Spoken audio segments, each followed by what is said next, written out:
These documents prove everything. Is this real? Look at the evidence. The moment I stepped outside that morning, my jaw dropped. Half of my backyard trees were gone, chainsawed, stripped, like someone had raided my property overnight. And the worst part? My HOA claimed it was for water conservation, for me, as if I'd ever agreed to this madness. I felt my blood boil, but deep down, I knew this wasn't just about trees. It was about control. Little did they know, I had a secret that would turn everything upside down. What happened next? They would never see it coming. I'd lived in, my little lakeside neighborhood for nearly a decade, and for most of that time, life was normal. Quiet mornings with coffee on the porch, my kids running around the backyard, weekends spent kayaking on the lake just steps from my property. I loved this house. The trees lining my yard gave it privacy, shade, and a sense of peace that felt almost sacred. The HOA, mostly a background hum. A few newsletters here and there, occasional reminders about lawn height or mailbox colors. I didn't think much of it. I was the kind of neighbor who paid dues on time, followed the rules, kept to myself. I'd always believed that if you stayed under the radar, they'd leave you alone. That illusion shattered the day they sent the notice about water usage concerns. At first, I thought it was some routine formality, but as I read the fine print, my stomach sank. The letter claimed the HOA had the authority to manage trees impacting shared water resources along the lake. Shared water resources. My trees? My backyard? Something about the wording felt off, but I didn't fully understand it yet. Still, I tried to shrug it off. Maybe a misunderstanding, a miscommunication. But there were tiny signs leading up to the morning everything changed. A subtle surveyor's stake in my yard, a neighbor whispering about a water rights inspection, even an oddly timed HOA board meeting I'd never been invited to. The tension was there, simmering, but I had no idea it was about to explode. In that moment, I couldn't have predicted the absurd lengths the HOA would go to, or that a fight over a few trees would spiral into a battle over the lake itself. What started as a minor dispute about shade and privacy was about to become a full-blown war I didn't even know I could win. The morning I saw the chainsaws, it wasn't just a shock, it was disbelief that lingered in my chest like a punch. Half of my backyard trees were gone, and the remaining stumps were freshly carved like a grotesque statement. I called the HOA immediately, expecting some mix-up or an apology. "Oh, that's part of water management," a monotone voice explained, as if they were describing the weather. "Your trees were impacting the lake's shared resources. We've notified all homeowners about compliance. I checked my emails, my mailbox, even the community bulletin. Nothing. No notification, no warning, nothing remotely legal or polite. Just chainsaws in the dead of night and an HOA board patting themselves on the back." That's when the first spark of suspicion hit me. Why would anyone risk cutting my trees without notice unless they thought they could get away with it? The absurdity of the claim gnawed at me. How could a few maple trees possibly affect the lake's water rights? And that's when I noticed the fine print on the original HOA charter, a vague clause buried in paragraphs about shared water management. They were twisting tiny, meaningless language into a weapon. The next day, I walked into the HOA board meeting, hoping to appeal or at least get answers. The room was small, fluorescent lit, filled with stiff suits who smiled politely, while their eyes were anything but. "We're just enforcing the rules," one board member said. "You have no legal standing against shared water regulation. It's in the community's best interest." I tried to argue, citing property rights and my legal understanding, but their smiles widened. It was clear. They had rehearsed every line. I left frustrated, but more importantly, I left suspicious. They weren't just following rules, they were testing boundaries, poking at my patience to see how far they could push me. By evening, I found another letter slipped under my door. "Failure to comply will result in fines and removal of all non-compliant vegetation." The words were polite enough, but the tone was chilling. This wasn't about community standards anymore. It was intimidation. I couldn't sit back. My nights turned into research sessions, poring over property records, municipal water rights, and HOA bylaws. That's when I stumbled onto a startling discovery. The HOA had misrepresented the law. They claimed authority over shared water resources, but my property actually held an unusual distinction. Legally, I owned not just the land, but also the lake frontage and a buffer zone extending into the water. I double-checked the county registry, cross-referenced historical maps, and even spoke to a local surveyor. Every step confirmed it. The HOA had zero claim over my trees, my land, or the lake. My blood boiled. These weren't just petty bullies, they were frauds, weaponizing technicalities to assert control and intimidate neighbors. Even worse, I found out the board had been secretly approving minor construction near the lake, docks, retaining walls, and fences, without any permits, all while claiming I was in violation. It was absurd.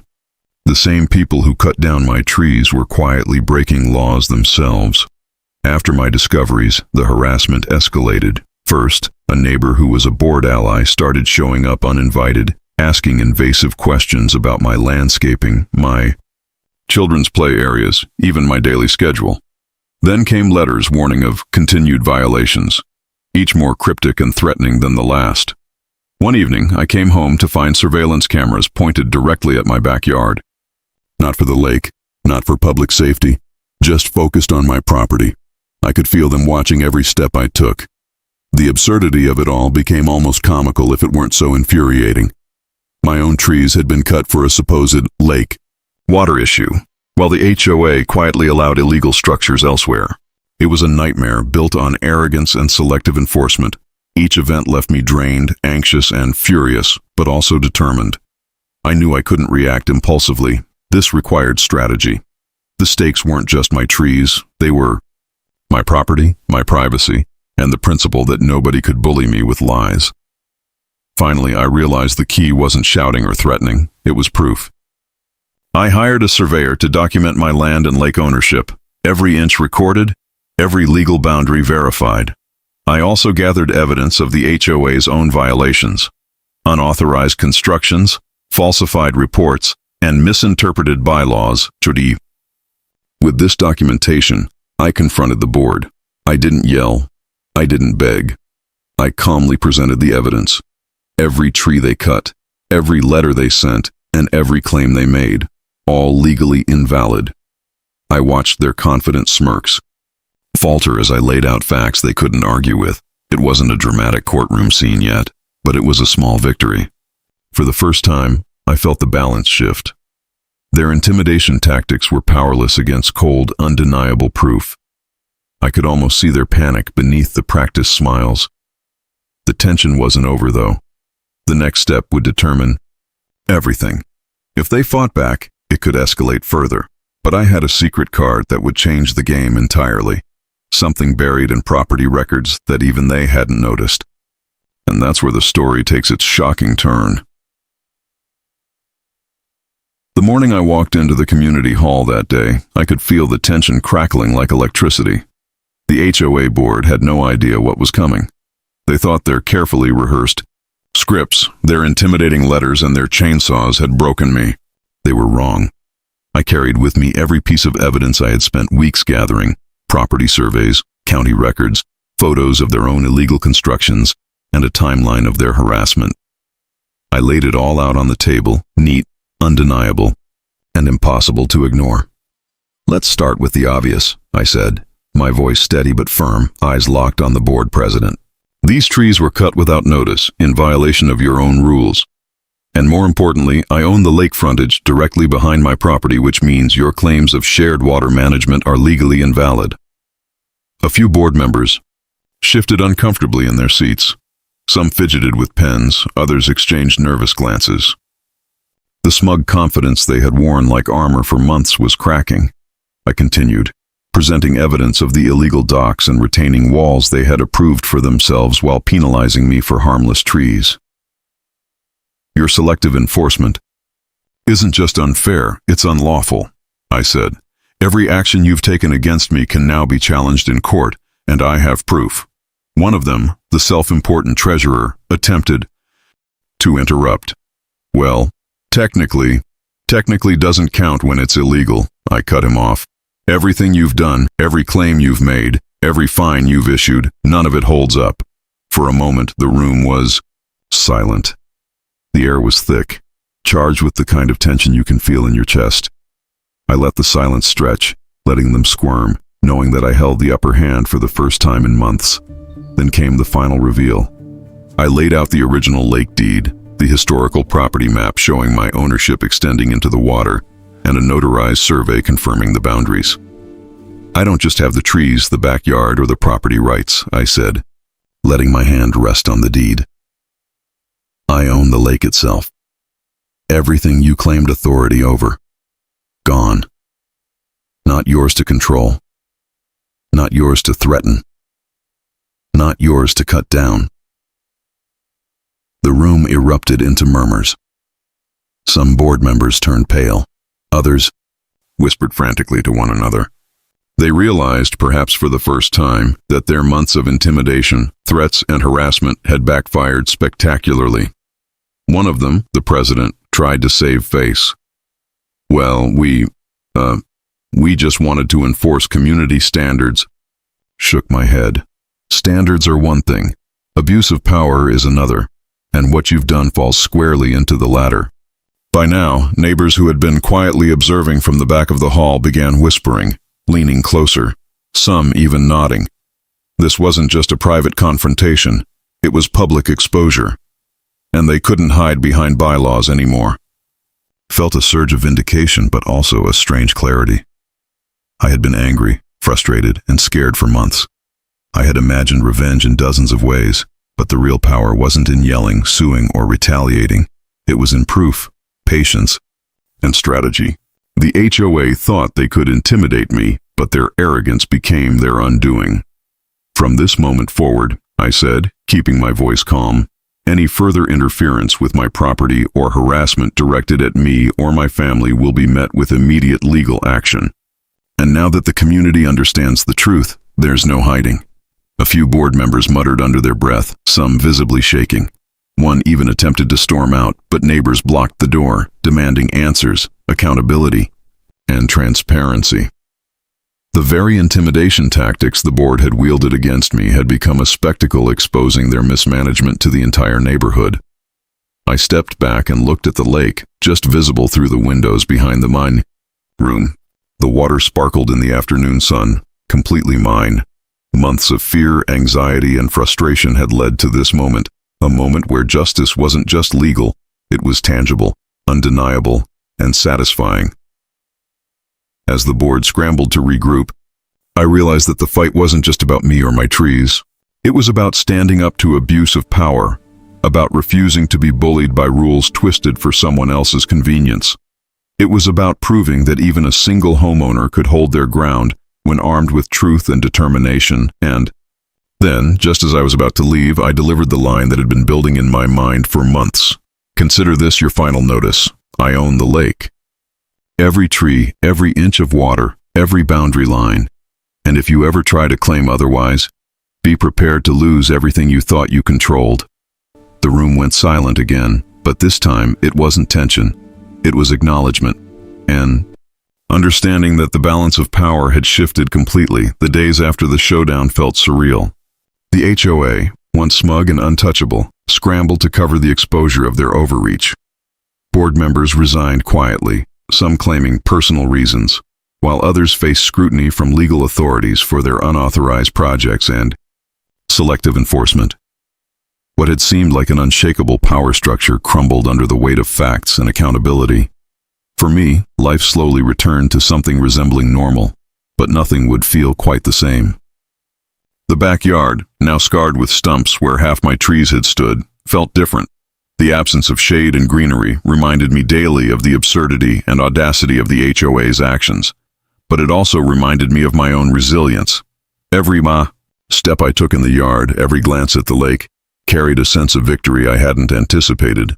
Neighbors reached out, cautiously at first, then with more confidence. Some had quietly observed the harassment for months, powerless or afraid to intervene. Now, emboldened by the resolution, they began repairing trust, replanting trees, and reclaiming spaces that had once been quietly threatened by arbitrary authority. The community, once fractured by fear of the board's whims, slowly began to knit itself back together.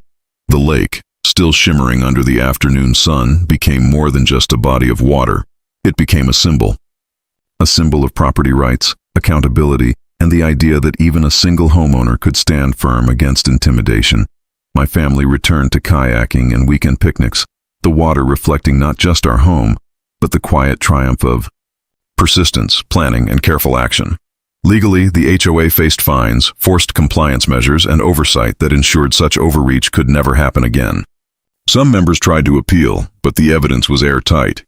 Every letter, every chainsawed tree, every attempt at intimidation documented and ready for any tribunal. Even outside the law, the moral victory was indisputable.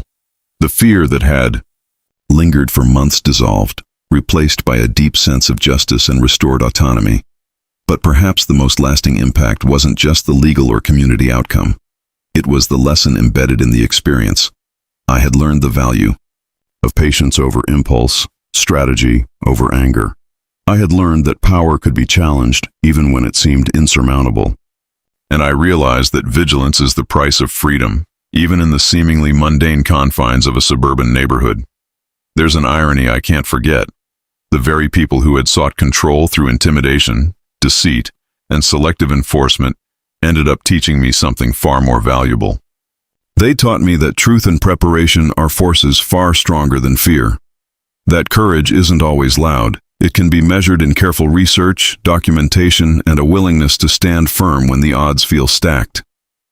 In the quiet evenings, I sometimes walk along the lake, the water lapping gently at the shore, and reflect on everything that happened. The trees will grow again, slowly, but they carry a story in their rings now, a story of resilience and reclamation. The HOA may have once thought they could dominate a single property, a single family, even a single lake, but in the end, it was clarity, persistence, and patience that prevailed. And as I watch neighbors return to the lake, children laughing on the docks that are properly permitted and safe, I'm reminded of something essential. Power used for intimidation may control temporarily, but it cannot conquer truth. Every homeowner, every member of a community, carries the potential to protect what is theirs, not through rage, but through steadfast action and awareness. So when I see the lake, I don't just see water. I see the culmination of a fight that could have crushed me, a fight that instead became a victory. And I think, quietly, if standing up for what's right can restore one backyard, one lake, one family's sense of safety, imagine the ripple effects if everyone claimed their own boundaries with courage. In the end, the HOA lost not just authority, but credibility and respect. I gained not just land and legal vindication, but something deeper: confidence, lessons in strategy, and a renewed belief that fairness, though sometimes delayed, is worth every effort. And as the sun dips behind the tree line, I smile at the lake, knowing the story isn't just about trees or water or even a board gone rogue. It's about reclaiming what's rightfully yours, with patience, planning, and an unshakable refusal to back down.